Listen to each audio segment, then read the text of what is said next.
Swelling कम करता है, digestion smooth करता है और नॉर्मल डिलीवरी के चांसेस भी बढ़ाता है। क्या आप प्रेगनेंसी के 7 मंथ यानी 28 टू 31 वीक में आ गई हैं और अब कंफ्यूज हैं कि इस महीने में आपके बॉडी में कौन कौन से चेंजेस नॉर्मल होते हैं, बेबी किस लेवल तक डेवलप होता है, क्या खाना चाहिए, कौन सी एक्सरसाइजेस सेफ हैं, कौन से टेस्ट ज़रूर करवाने चाहिए और किस सिम्टम पे डॉक्टर को तुरंत बताना चाहिए। अगर आपके दिमाग में भी ये सारे क्वेश्चंस घूम रहे हैं तो ये वीडियो एग्जैक्टली आपके लिए है। 7 मंथ प्रेगनेंसी वो फेज़ है जहां 3rd ट्राइमेस्टर ऑफिशियली शुरू हो जाता है।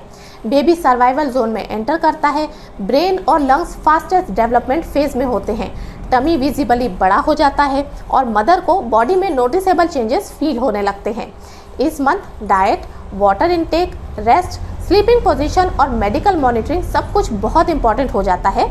इसलिए इस वीडियो में मैं आपको सिंपल, प्रैक्टिकल और मेडिकली करेक्ट लैंग्वेज में 7 मंथ का कंप्लीट मेडिकल गाइड देने वाली हूँ, बिना किसी कंफ्यूजन के, बिना हैवी वर्ड्स के, बिल्कुल इजी वे में।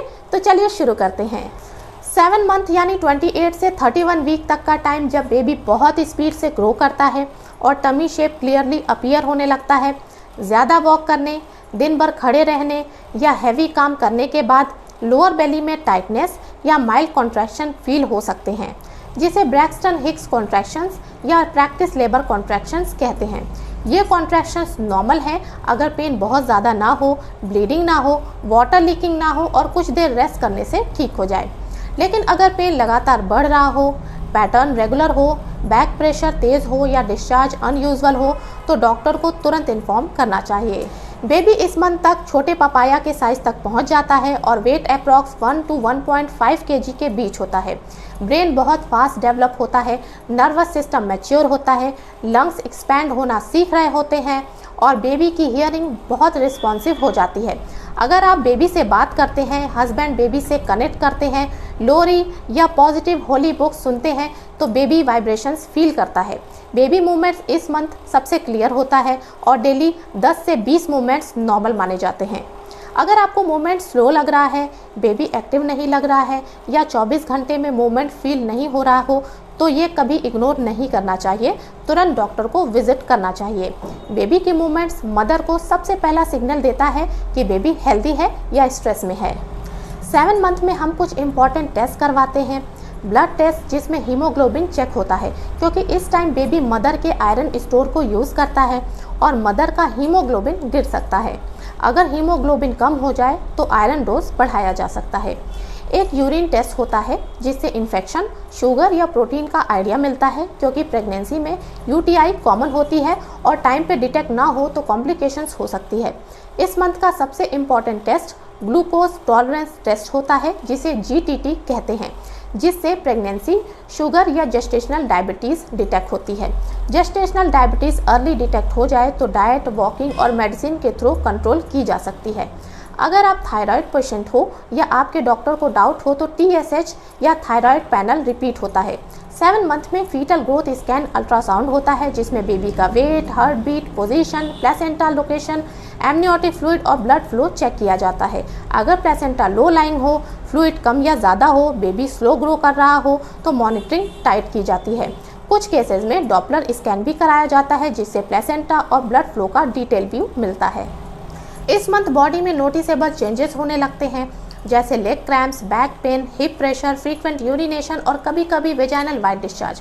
वाइट डिस्चार्ज हल्का थिन और नॉर्मल स्मेल वाला हो तो नॉर्मल प्रोटेक्शन मैकेनिज्म है, लेकिन अगर discharge green, yellow, bad smell वाला हो, इचिंग हो या बर्निंग हो तो यीस्ट या बैक्टीरियल इन्फेक्शन हो सकता है जिसका ट्रीटमेंट ज़रूर करवाना चाहिए। 7 मंथ में कॉन्स्टिपेशन भी कॉमन होता है क्योंकि हार्मोन्स बॉवल मूवमेंट को धीरे कर देते हैं।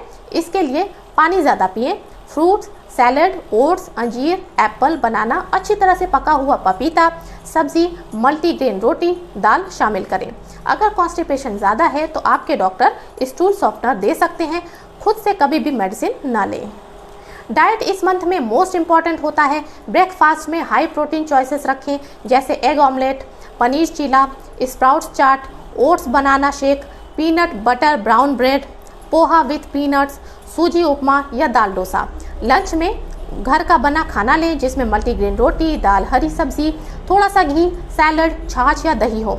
डिनर हैवी रखेंगे तो एसिडिटी बढ़ सकती है, इसलिए डिनर लाइट रखें, जैसे मूंग दाल खिचड़ी, दलिया, लौकी की सब्जी, ओट सूप या लाइट घर का बना हुआ खाना। बीच बीच में हेल्दी स्नैक्स जैसे मखाना, मूंगफली, बादाम, अखरोट, भुना चना, नारियल पीसेस, एप्पल स्लाइसेस, कीवी, अंगूर ले सकती हैं। Junk food, oily food, outside Chinese food, bakery items, excessive मीठा और सॉफ्ट ड्रिंक्स अवॉइड करें क्योंकि ये डाइजेशन और स्वेलिंग बढ़ा देते हैं। आयरन टैबलेट अपने डॉक्टर के डायरेक्शन में डेली लेना बहुत ज़रूरी होता है और आयरन टैबलेट मील्स के बाद लेनी चाहिए। आयरन के साथ चाय, कॉफ़ी या कैल्शियम टैबलेट ना लें क्योंकि एब्जॉर्प्शन कम हो जाता है। कैल्शियम टैबलेट आयरन से 2 से 3 आवर के गैप में लें। DHA या ओमेगा 3 सप्लीमेंट्स बेबी की ब्रेन और विजन डेवलपमेंट में एक्सीलेंट रोल प्ले करता है, इसलिए डॉक्टर ने दिया हो तो रेगुलर लें। 7 मंथ में एक्सरसाइजेस सेफ होनी चाहिए। Heavy cardio, running, jumping avoid करें, लेकिन डेली 20 से 40 minute walk blood circulation improve करता है, स्वेलिंग कम करता है, डाइजेशन स्मूथ करता है और नॉर्मल डिलीवरी के चांसेस भी बढ़ाता है। प्रेगनेंसी योगा जैसे butterfly pose, cat cow pose, wall calf stretch, pelvic tilts, breathing exercises बहुत बेनिफिशियल होते हैं अगर प्लेसेंटा लो लाइंग ना हो और कोई ब्लीडिंग ना हो। अगर डिजीनेस, सीवियर पेन, ब्लीडिंग या वाटर डिस्चार्ज हो तो एक्सरसाइजेस फौरन बंद कर दें। बैक पेन इस मंथ सबसे कॉमन प्रॉब्लम है क्योंकि यूट्रस वेट पीछे के मसल्स और जॉइंट्स पे प्रेशर बनाता है। Proper pillow support, good posture, bed पे सही पोजीशन, वार्म कंप्रेस और लाइट स्ट्रेचिंग से रिलीफ मिलता है। रात को बाएं हाथ सोना सबसे बेस्ट होता है क्योंकि बेबी को फ्रेश ऑक्सीजनेटेड ब्लड फ्लो मिलता है, बीपी और स्वेलिंग कंट्रोल रहता है और मदर को भी कंफर्ट मिलता है। लेग्स के नीचे पिलो रखने से काफ क्रैम्प्स कम होते हैं। अगर स्वेलिंग ज़्यादा हो रही है तो पानी कम मत करें बल्कि ज़्यादा पिएं क्योंकि ज़्यादा पानी एक्स्ट्रा सोडियम बॉडी से फ्लश करता है।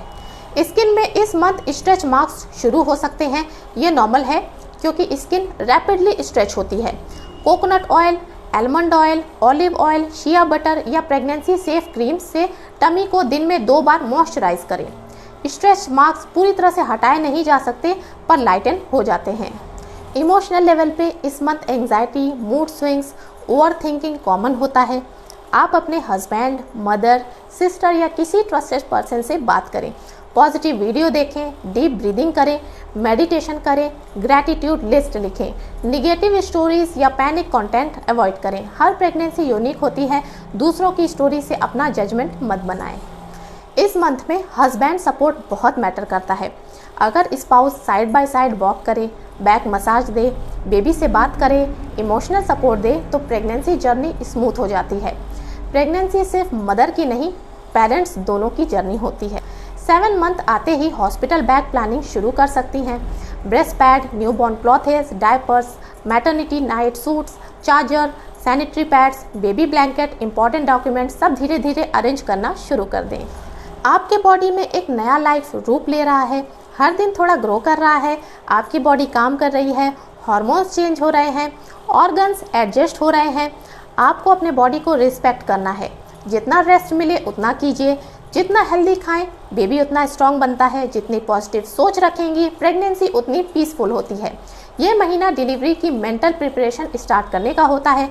ब्रीदिंग टेक्निक्स सीखें, लेबर रूम प्रोसेस समझें, बर्थ प्लान सोचें, अपने डाउट्स अपने डॉक्टर से ज़रूर क्लियर करें और सबसे ज़रूरी अपने डॉक्टर से कनेक्शन बनाए रखें। हर अनयूजुअल सिम्टम्स शेयर करें, घर के नुस्खे बिना डॉक्टर गाइडेंस के यूज़ ना करें। आप माँ बन रही हैं, आपकी हेल्थ ही बेबी की हेल्थ है। तो ये था प्रेगनेंसी का 7 मंथ का complete medical guide simple language में। मिलते हैं नेक्स्ट वीडियो में। Till then take care.